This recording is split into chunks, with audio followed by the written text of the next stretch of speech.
Après Russie 2018 le mondial et Égypte 2019 la CAN chez les pharaons, le jeune écrivain béninois Wadahi Edgar Bokor met désormais à la disposition des amoureux du football et de la culture son troisième livre intitulé Qatar 2022 le mondial.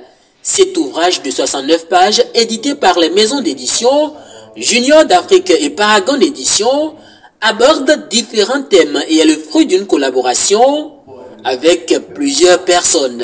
Qatar 2022 le mondial se présente en 5 parties. La première partie présente le pays hôte de la compétition. La deuxième partie, la généralité sur la Coupe du Monde, nous renseigne sur les différents vainqueurs, finalistes et les scores des finales, les troisièmes de chaque édition depuis 1930. Vous retrouverez les meilleurs buteurs de chaque édition, de la phase finale ainsi que les meilleurs passeurs. Dans la troisième partie du livre, qui a pour titre la Coupe du Monde 2022, vous irez à la découverte des 8 stades du mondial, des villes, des 32 pays qualifiés, les arbitres sélectionnés pour la Coupe du Monde. La quatrième partie de votre ouvrage a pour titre l'Afrique et la Coupe du Monde.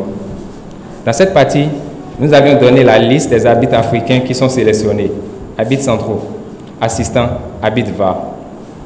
Puis, nous offrons une présentation d'eux. À la suite, nous avons parlé des participations des pays africains à la phase finale, le nombre de buts marqués lors des participations et le nom des buteurs. Depuis 1930, 13 pays africains ont participé à la Coupe du Monde sur les 54.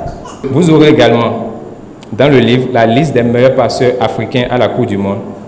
Cette partie prend fin avec une présentation des 5 entraîneurs africains qui conduiront les 5 représentants africains au Qatar. C'est une première.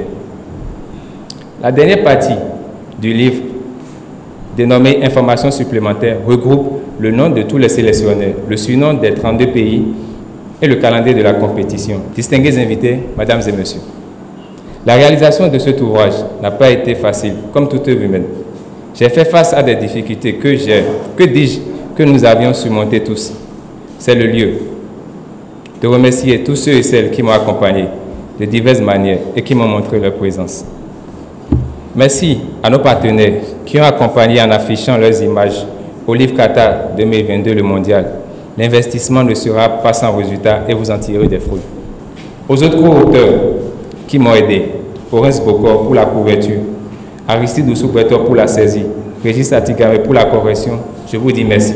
Ce livre Qatar 2022 le mondial, qui vient ainsi de paraître à quelques semaines du coup d'envoi de la Coupe du Monde de football, permettra donc aux amateurs ou non du sport roi de commencer par vivre avant l'heure ce grand événement, mais également de se cultiver.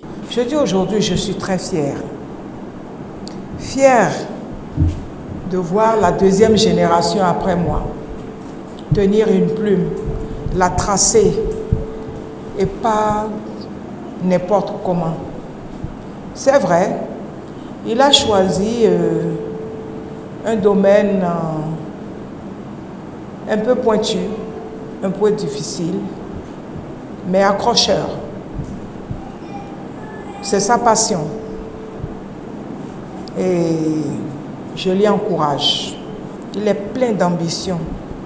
Je voudrais que chacun de nous puisse aller au-delà du prix auquel il veut vendre le livre pour pouvoir l'encourager à continuer et à perpétuer. Je ne suis pas très foot, moi, mais je vais prendre énormément de plaisir à lire ça parce qu'il y a des informations. Parce que moi, quand je regarde le foot, c'est les résumés. Moi, je ne regarde que les buts. Et là, ça me correspond parfaitement parce que je vais avoir toutes les informations que je veux dedans. Il y a tout. Et là, pour ça, chamboulade. Qatar 2022 le mondial fait donc son apparition dans les rayons des productions littéraires béninoises. Issu des plumes de Wadahi Edgar Bokor, cet ouvrage se veut à la portée de tous.